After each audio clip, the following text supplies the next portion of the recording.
यही रोड आगे जाकर फिर दादर के सिद्धिविनायक मंदिर के पास जाकर मिलता है और ये दादर सिद्धिविनायक मंदिर के सामने से जो है ये काफिला गुजरे, इसकी पूरी एक रणनीति तैयार की गई है ताकि लोग जो हैं आखिरी विदाई में भी, सिद्धिविनायक को सबसे ज्यादा लता मंगेशकर जी जो है वो पूजती थी, मानती थी, उनकी जो है गणेश जी के लिए श्रद्धा जो थी वो अपार थी। लिहाजा जब ये काफिला गुजरेगा तो सिद्धिविनायक मंदिर के सामने से होकर गुजरेगा, जहां पे उनकी आखिरी यात्रा के इस आखिरी पड़ाव के दौरान उनकी कहा जाए कि लोग उनकी जो आखिरी गणेश जी की आस्था है उसको ध्यान में रखा गया हुआ है और इसी की वजह से इस पड़ाव को, जिस पूरे रूट को जो है सिद्धिविनायक मंदिर के सामने से जो है वो प्लान किया गया है कि वहां से होते हुए ये शिवाजी पार्क पहुंचे।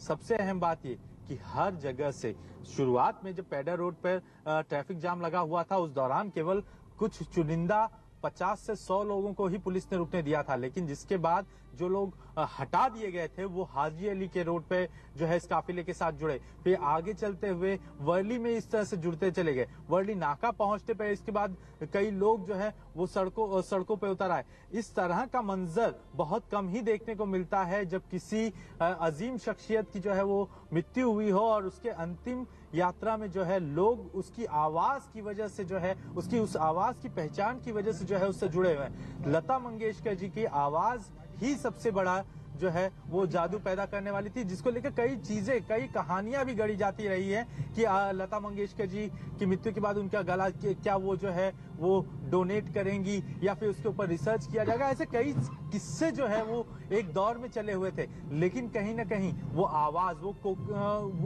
वो आवाज सरस्वती का वास उनके गले में होता था। वो आवाज कभी लता मंगेशकर जी के अलावा कोई और निकाल नहीं सकता, न ही जो है उस आवाज का कोई सानी है। लिहाजा वो आवाज अब भले ही चुप हो गई, लेकिन जो काफिले में शामिल लोग हैं वो लगातार इस वजह से उनके गानों को गुनगुना रहे हैं कि आप भले हमारे बीच नहीं है लेकिन हम आपको जो है वो अमर करके रहेंगे, आपके गाने जो हैं वो हमारे बीच हमेशा जिंदा रहेंगे। ये कोशिश जो है वो साफ तौर पे लोगों की जो काफिला बढ़ रहा है आगे की तरफ आप देख रहे होंगे, उस काफिले में उनकी आवाज उनके गानों के साथ ही जो है वो सुनाई पड़ेंगी। जैसा अभी आप बता रहे थे आशीष कि सिद्धिविनायक ये काफिला पहुंच चुका है और कैडल रोड तक जाना है और उसके बाद शिवाजी पार्क का वो हिस्सा होगा जहां से श्रेया हमारे साथ जुड़ी हुई है। श्रेया, हम देख रहे हैं तस्वीरों में कि शिवाजी पार्क में धीरे धीरे भीड़ बढ़ रही है।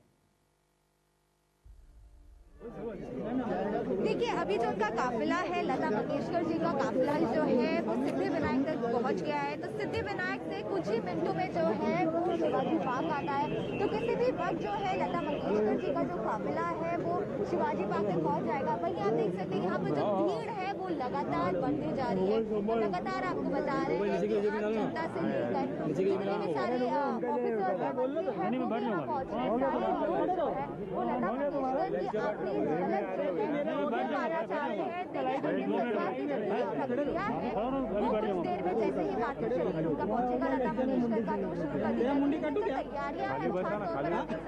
आपकी आवाज बहुत साफ नहीं आ रही है, लेकिन मैं आपके भाव को अच्छे से समझ पा रही हूँ कि किस तरह से व्यवस्थाओं को दुरुस्त करने की कोशिश यहाँ पर की गई है, क्योंकि स्वर कोकिला भले ही अब हमारे बीच ना रही हूँ, एक जिस्म जरूर शांत हो गया है, बेजान हो गया है, लेकिन एक आवाज सदियों तक गूंजती रहेगी। और रितिका, हम लोग तो उस पीढ़ी के हिस्सा रहे हैं जिन्होंने देखते देखते अपने बचपन को बिताया है लता मंगेशकर के गानों के जरिए, और अब वो पड़ाव, वो हिस्सा इस वक्त देखकर यकीन कर पाना मुश्किल है कि वो आवाज अब हमेशा हमेशा के लिए कभी सुनाई नहीं पड़ेगी। बस सुनाई पड़ेगी तो वो यादें जो उन्होंने अपनी इस तपस्या के जरिए हम सबको दी हैं। बिल्कुल ऐसी आवाज जो कि कोई भी भूल नहीं सकता है, और उनके गीतों के जरिए, गानों के जरिए हर कोई अब याद कर रहा है किस तरीके से उन्होंने तमाम गानों को अपनी आवाज दी है। और आज का दिन आप देखिए ये संजोग ही कहेंगे, क्योंकि आज ही के दिन कवि प्रदीप का जन्मदिन है, जिन्होंने मेरे वतन के लोगों का जो गीत लिखा था वो उन्हीं ने लिखा था। और आज जब लता जी ने ये अंतिम सांस ली, आज लता जी हमारे बीच में नहीं रही है, तो दूसरी तरफ कवि प्रदीप जी को भी पूरा देश याद कर रहा है। और ऐसे में जिन गीतों के जरिए लता जी ने हर किसी के दिल में एक छाप छोड़ी, अमिट छाप छोड़ी, आज लता जी को हर कोई नम आंखों के साथ याद कर रहा है। तस्वीरें लगातार हम आपको दिखा रहे हैं लता जी की अंतिम यात्रा, जिस यात्रा में शामिल होने के लिए हर कोई पहुंच रहा है, भावभीनी श्रद्धांजलि अर्पित करता हुआ। और अभी पूरा जो काफिला है वो सिद्धिविनायक पहुंचा है, वहां से फिर शिवाजी पार्क तक पहुंचेगा, जहां पर पूरे राजकीय सम्मान के साथ उन्हें अंतिम विदाई दी जाएगी। प्रधानमंत्री नरेंद्र मोदी भी कुछ ही देर में पहुंचेंगे, मुख्यमंत्री पहुंचेंगे। ऐसे में तमाम तैयारियों को पुख्ता करने के लिए प्रशासनिक स्तर पर तमाम तरह की तैयारियां इस वक्त चल रही है। और जब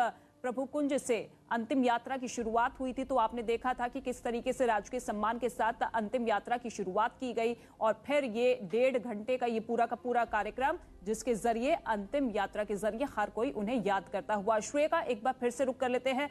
श्रेया, अभी कितना और वक्त लग सकता है इस अंतिम यात्रा को शिवाजी पार्क पहुंचने में? देखिए, जिस हिसाब से आशीष ने हमें बताया कि जो लता मंगेशकर का काफिला है वो सिद्धिविनायक तक पहुंचा है, तो मैं आपको बता दूं कि सिद्धिविनायक भी दादर में ही स्थित है और शिवाजी पार्क भी जो है वो दादर में स्थित है। तो कुछ मिनटों का जो है वो और वक्त लगेगा, जिसके बाद लता मंगेशकर का जो पार्थिव शरीर है वो शिवाजी पार्क तक पहुंच जाएगी। लगातार हम आपको तस्वीरें में दिखा रहे हैं कि किस हिसाब से जो भीड़ है वो लगातार शिवाजी पार्क में बढ़ते जा रही है। साथ ही साथ अगर आप तक आवाज पहुंच रही है तो आप देख सकते हैं किस तरीके से लता मंगेशकर के जो गाने हैं वो यहाँ बजाए जा रहे हैं। क्योंकि देखिए, लता मंगेशकर भले ही आज हमें छोड़कर चली गई हो, लेकिन उनके जो गाने हैं वो हमेशा हमारे दिलों में बसे रहेंगे, क्योंकि उनकी गायकी एक अलग अंदाज की थी जिनको भुलाया नहीं जा सकता है। लेकिन आप देख सकते हैं शिवाजी पार्क में किस तरीके की जो तैयारियां मैं श्रेया आपको रोक रही हूँ। अभिनेत्री उर्मिला मातोंडकर इस वक्त हमारे साथ जुड़ रही हैं। उर्मिला जी, एक ऐसी शख्सियत जिनके बारे में जितना कहा जाए उतना कम है, सूरज को दिए दिखाना जैसे, आप कैसे याद करेंगी लता जी को आज? जी बिल्कुल, क्योंकि आपने सूरज के दिए की बात की तो मैं उसी पे चलूंगी। पूला देशपांडे करके हमारे मराठी के बहुत मशहूर एक राइटर, म्यूजिक डायरेक्टर रह चुके हैं। उन्होंने भी बिल्कुल यही बात लता जी के बारे में कही थी कि अगर मुझे पूछा जाए कि क्या सूरज चांद है या आसमान में भगवान है, तो मैं शायद कह दूं है या नहीं पता नहीं, लेकिन आसमान में सूरज होता है और लता का सुर होता है, ये मुझे पता है। ये उन्होंने उनके बारे में कहा था। और वाकई लता जी की आवाज जो थी, उनके गले में सरस्वती बसती थी ऐसा कहा जाता था, क्योंकि एक ऐसी आवाज थी कि जो रूह तक अपने आप के पहुंच जाती थी। और उन्होंने इतने दशकों तक गाने गाए और इतनी एक्ट्रेसेस के लिए गाए, इतनी फिल्मों में गाए कि शायद ही इतना लंबा सफर और इतनी बड़ी करियर और इतने सारे 25,000 से 30,000 तक के गाने उन्होंने गाए हैं। लेकिन मैं अपने आप को बहुत ज्यादा लकी मानती हूँ कि मैं मराठी होने की वजह से उनके मराठी गाने भी सुन चुकी हूँ। उनके संत ज्ञानेश्वर की गाए हुआ पसायदान सुन चुकी हूँ। उसके बाद में क्योंकि मुझे हिंदी फिल्मों से और हिंदी फिल्मों के गाने से बेहद लगाव है, तो उनके ब्लैक एंड व्हाइट के जमाने में तुम न जाने किस जहां में खो गए, ओ सजना बाहर बरखा बाहर आई, रसिक बलमा जैसी, मतलब मुझे तो अनगिनत उनके गाने पता है। और फिर कुछ एक्ट्रेसेस के लिए जब उन्होंने गाने दिए, अपनी आवाज दी, तो मतलब वो तो किसी और ही लेवल पे सारे गाने चले गए। और आज इसकी वजह से हम सबको ऐसे लग रहा है कि हमारे घर में से एक व्यक्ति हमसे बिछड़ गया। उर्मिला जी, लता जी को माँ सरस्वती के रूप में देखा जाता था, लेकिन प्रभु कुंज की वो आभा आज गुम हो गई। कोई ऐसा वाक्य, कोई ऐसा कोई पल जो कि आप इस वक्त याद कर रही हैं, जिसे सुनकर, जिसे सोचकर आपके चेहरे पर मुस्कान आ जाए? मुझे लगता है वो एक खूबसूरत याद होगी, जबकि उन्हीं के इंस्टीट्यूट का एक प्रोग्राम था और वो खुद आने वाली थी, तो मैं गई थी वहां पर। और वहां पर वो स्टेज पर बैठी हुई थी और मेरे भाषण में मैंने कहा कि किस तरह मेरे जैसे अनगिनत आर्टिस्टों के लिए वो एक, जिसको कहते हैं एक लाइट हाउस की तरह थी, एक पावर हाउस की तरह थी, एक जगमगाते हुए दिया के स्तंभ होता है वैसे थी, जिन्हें देखकर हम सोचते थे कि इतनी कड़ी मेहनत और इतनी सारी चीजों के बाद एक हमारे दिलो दिमाग पर वो इस तरह छाई रही कि अगर वो वहां है तो हम कहीं ना कहीं पहुंच सकते हैं। इस तरह की एक जो प्रेरणा हमें उनसे हमेशा मिलती रही। तो मेरे लिए ये बहुत ही खास वाकया था कि वो खुद स्टेज पर बैठी हुई थी और ये सारी बातें मैं उनके सामने उनसे शेयर कर पा रही थी। और मेरे बहुत ही अच्छे संबंध पूरे फैमिली से, मैं बहुत लकी रह चुकी हूँ कि बहुत अच्छे संबंध थे। इसीलिए आज मैंने शिवाजी पार्क की जगह उनके घर पर जाके उनके दर्शन करना जरूरी ज्यादा समझा। और ये बहुत दुख की बात है कि आज उनके घर पे इस वजह से जाना हुआ। लेकिन जैसे मैंने कहा कि उनके जो स्वर है वो अमर है और अमर रहेंगे हमारे दिलो दिमाग पर, क्योंकि वही आवाज पहचान है और वो हमेशा याद रहेगी। उर्मिला जी, आप जिस सिने जगत से आती हैं, खुद लता जी भी वहां से ही हैं, तो वहां पर उम्र और कलाकार के जो काम है उसकी एक तुलनात्मक अध्ययन किया जाता है। तो उस नजरिए से जरा बताइए कि किस तरह से जिन्होंने मधुबाला, नरगिस, साधना को आवाज दी और बदलते वक्त के बाद उन्होंने माधुरी दीक्षित को आवाज दी, काजोल को आवाज दी, उसके बाद रानी मुखर्जी के लिए गाना गाया, आपका नाम भी उसमें शामिल है। तो बदलते दौर के साथ उनकी आवाज ने जो उनका साथ दिया, ये अद्भुत करिश्मा है, ये तो जादू से कम नहीं लगता है। ये वाकई किसी अद्भुत जादू से कम नहीं है, क्योंकि मुझे लगता है ना सिर्फ उम्र, लेकिन मुझे लगता है भारत का हर एक स्त्री और व्यक्ति आज दिल में दुखी है, क्योंकि उन्होंने हर तरह की भेदभाव को बिठाया। उन्होंने ये दिखाया कि आपके सुर और आपकी कला इतनी बड़ी होती है कि वो उसमें कोई दायरे ही नहीं हो सकते, उसे आप किसी भी दायरे में कैद या बंद नहीं करके रख सकते। और ये उन्होंने बार बार दिखाया। उन्होंने बहुत बड़े बड़े गुलाम हैदर साहब हो, सज्जाद हुसैन साहब हो, अनिल विश्वास जी हो, और एस.डी. बर्मन, आर.डी. बर्मन, मदन मोहन से लेके बहुत बेहतरीन गाने उनके लिए गाए। उसके बाद में के जमाने में राज कपूर साहब, यश चोपड़ा जी, बिल्कुल। और उर्मिला जो आप बता रही हैं उसमें लक्ष्मीकांत प्यारेलाल का भी नाम आता है, आर.डी. बर्मन का भी नाम आता है, और करीब 8 दशक तक अपने लंबे करियर में उन्होंने 30,000 से ज्यादा गाने गाए हैं। और हर गीतकार की पहली पसंद हुआ करती थी लता मंगेशकर, और वो पसंद जो 21वीं सदी के दशक से पहले के शुरुआती साल है वहां तक बरकरार भी रही थी। हालांकि बाद में उन्होंने गाना काफी कम कर दिया था। मैं एक बार फिर से आशीष का रुख करना चाहती हूँ। आशीष, फिलहाल जानकारी दीजिए कि काफिला कहां तक पहुंचा है। उर्मिला जी हमारे साथ थी, बता रही थी यादें लता जी की। उर्मिला जी, आप हमारे साथ जुड़ी, उसके लिए भी शुक्रिया। आशीष जी, लता जी का काफिला जो है श्रद्धांजलि के साथ जो है इस वक्त दादर के इलाके में दाखिल हो चुका है। अगले कुछ मिनटों की देरी है जब सीधे कहा जाए कि शिवाजी पार्क में ये काफिला पहुंच जाएगा। और सबसे अहम बात यह है कि हर इलाके से, हर गली से लोग उतरे हुए हैं, सड़कों पे उतरे हुए हैं, और एक लंबा जहां तक नजर जाएगी लोगों का काफिला आपको साफ तौर पे यहाँ पे दिखाई पड़ जाएगा। सबसे अहम बात यह है कि कुछ ही देर में जो है प्रधानमंत्री नरेंद्र मोदी भी जो है उन्हें श्रद्धांजलि देने के लिए यहाँ पे पहुंचने वाले हैं। साथ ही साथ इस वक्त जो है आशीष सिलार से लेकर विरोधी पक्षों या फिर सत्ता पक्षों, सारे लोग यहाँ पर लता मंगेशकर जी को श्रद्धांजलि देने के लिए शिवाजी पार्क पहुंचे हुए हैं। अगले कुछ मिनटों की देरी है जब उनके श्रद्धांजलि का काफिला जो है वो शिवाजी पार्क में दाखिल होगा। बिल्कुल, तो कुछ ही देर में शिवाजी पार्क ये अंतिम यात्रा पहुंचने वाली है। प्रभु कुंज से शुरू हुई, जो कि हाजी अली जंक्शन से होती हुई वर्ली नाका, फिर सिद्धि विनायक, और अब शिवाजी पार्क कुछ ही मिनटों में पहुंचने वाली है, जहां पर तैयारियां पूरी तरीके से पुख्ता कर ली गई है। ये तस्वीर आप देखिए, जिस रूट से होते हुए ये पूरी की पूरी अंतिम यात्रा गुजर रही है। दोनों तरफ लोगों का जमावड़ा यहाँ पर मौजूद है।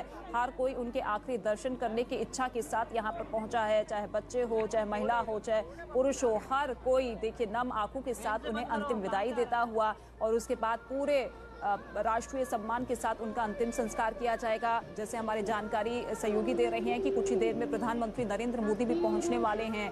8 दशक की ये सुरमई आवाज जो कि अब अपने अंतिम सफर की ओर, और ऐसे में उनकी आवाज़ों के जरिए हर कोई उन्हें नम आंखों के साथ श्रद्धांजलि देता हुआ, हर कोई याद करता हुआ लता जी, जिनकी आवाज़ के जरिए ना जाने कितने लोगों को पहचान मिली।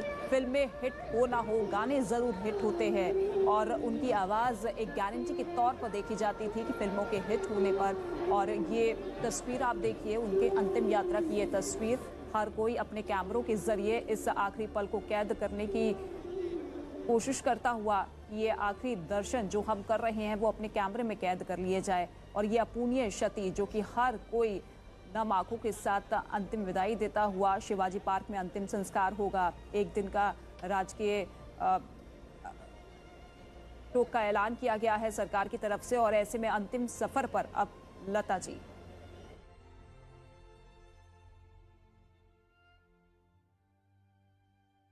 तो थोड़ी जवानी अंदर બ્રેક બાદ સ્વાગત છે। આપણે જણાવી દઈએ કે થોડી જ વારની અંદર શિવાજી પાર્ક પહોંચશે લતા દીદીનો પાર્થિવ દેહ। હાલ અંતિમ ખૂબ મોટું પ્રદાન કર્યું। દેશભક્તિમાં પણ એમનું યોગદાન ખૂબ વિશેષ રહેલ છે। આજે ભારત રત્ન સંગીત સમ્રાજ્ઞી એવા લતા મંગેશકરજીના નિધનના સમાચારથી ખૂબ જ દુઃખની લાગણી વ્યક્ત કરું છું. ન ભૂતો ન ભવિષ્યથી આજે ભારતે તેનું એક અનમોલ રત્ન ગુમાવ્યું છે. ભગવાનના ચરણોમાં પ્રાર્થના કરું છું કે લતાજીની દિવ્ય આત્માને શાંતિ પ્રદાન કરે. તો લતા દીદીના અંતિમ સંસ્કાર માટે શિવાજી પાર્કમાં હાલ તમામ તૈયારીઓ પૂર્ણ કરી લેવાઈ છે અને હવેથી થોડીક જ વારની અંદર તેઓને અગ્નિદાહ આપવામાં આવશે. આ સાથે જ અહીં રોકાઈશું બ્રેક માટે.